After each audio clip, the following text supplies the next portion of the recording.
Yesaya pasal 2 ayat 1-5. Sion sebagai pusat kerajaan damai. Firman yang dinyatakan kepada Yesaya bin Amos tentang Yehuda dan Yerusalem akan terjadi pada hari-hari yang terakhir.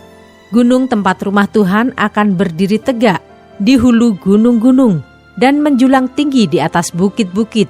Segala bangsa akan berduyun-duyun ke sana, dan banyak suku bangsa akan pergi serta berkata, "Mari kita naik ke gunung Tuhan, ke rumah Allah Yakub, supaya Ia mengajar kita tentang jalan-jalannya, dan supaya kita berjalan menempuhnya. Sebab dari Sion akan keluar pengajaran dan firman Tuhan dari Yerusalem. Ia akan menjadi hakim antara bangsa-bangsa dan akan menjadi wasit bagi banyak suku bangsa. Maka mereka akan menempa pedang-pedangnya menjadi mata bajak, dan tombak-tombaknya menjadi pisau pemangkas. Bangsa tidak akan lagi mengangkat pedang terhadap bangsa, dan mereka tidak akan lagi belajar perang. Hai kaum keturunan Yakub, mari kita berjalan di dalam terang Tuhan."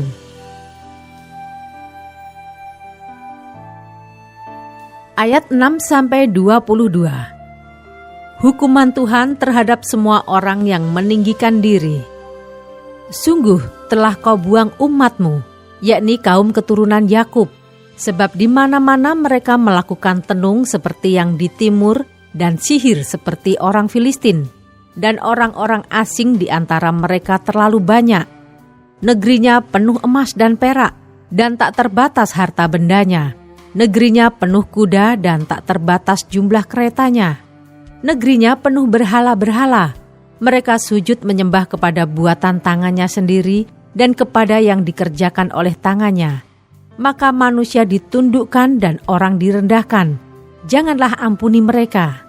Masuklah di sela gunung batu dan bersembunyilah di dalam liang tanah terhadap kedahsyatan Tuhan dan terhadap semarak kemegahannya.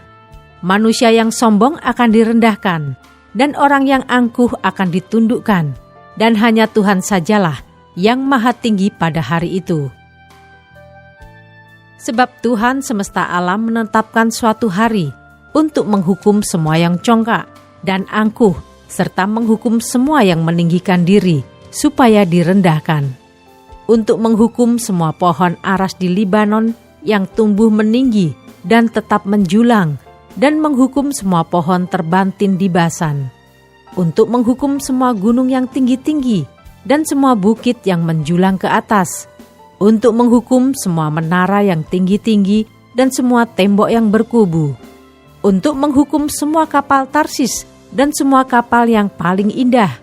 Manusia yang sombong akan ditundukkan, dan orang yang angkuh akan direndahkan. Hanya Tuhan sajalah yang maha tinggi pada hari itu. Sedang berhala-berhala akan hilang sama sekali.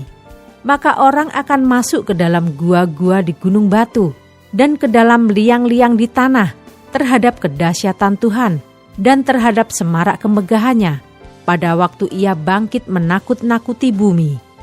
Pada hari itu berhala-berhala perak dan berhala-berhala emas yang dibuat manusia untuk sujud menyembah kepadanya akan dilemparkannya kepada tikus dan kelelawar.